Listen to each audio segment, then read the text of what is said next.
Own your own show is what I'm all about at the moment. So for me, it's wholly and solely about goal setting.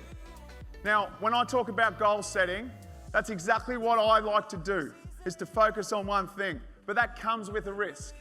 That comes with a risk of missing things on your periphery.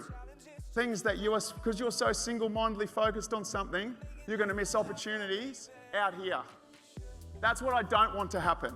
I love to set goals. I'm going to take you through how I sort of go about it over the next 45 minutes. But that key message there is there's opportunity everywhere. Don't be blinded by one thing at the expense of all else. All right, this is me. There is absolutely nothing special about Tim Franklin, other than I was lucky enough to be born to two of the greatest people on the planet.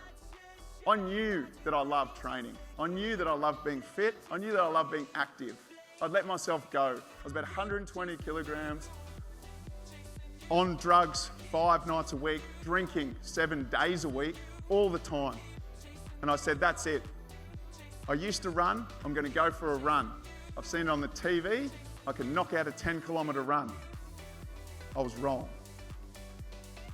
I went to my athletic cupboard, which was made up of a trucker's singlet, a pair of board shorts, and they weren't cool back then, but I think they got cool, and I'm not sure if they're still cool, but I had a pair of Dunlop volleys as well. So that's what I was wearing. And I said, Mum, I'm out of here, I'm going to go for a 10K run, don't worry about me, I'll be back. That was in 2005. I went for a run, I left home, felt good, felt really good, for about 150 metres. And then the wheels fell off. And I've got it written down here, so time for a change, run. 2.2 kilometres. That's as far as I got. It took me 28 minutes. That 2.2 kilometre run was the hardest thing I'd ever done. But what it did was it lit a fire within me. I loved it. Sadistically, I loved being in that pain. But I enjoyed that, the satisfaction of at least getting something done, moving forward. So the next day, I went again and again, and I just kept doing it, and I kept doing it. And as I was doing it, the drinking stopped, the drugs stopped. Work got better, I got better, the weight came down.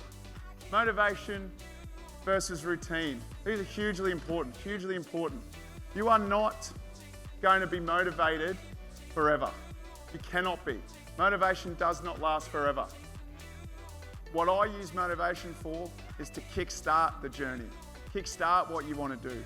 For me, I love training with people. I have to do a lot of running on my own, just given the volume that I have to do, but I love training with people. So for me to kickstart my motivational engine, I get around my mates, the people, like-minded trainers, real positive sort of folk that I hang around. The same I'm sure you guys do.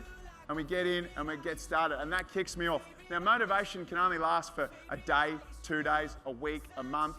It's not going to last forever. In that time, make sure that you build that routine. Make sure that you nail a routine. So when that motivation drops off, you just go to work. This is where I want you guys to get to. I want you to set the goal. I want that goal to be outside of your comfort zone. I want it to take some sort of courage. I want you to be courageous when you start telling people what that goal is. The positive people around you will support you. The negative influences, you'll push away. You'll have that conversation, you'll get rid of them. Work hard. Work really hard at it. No one's going to give it to you. No one, usually outside your inner sanctum, no one gives a shit. All right? There'll be people trying to take it from you. They want to get there before you get there. So work hard.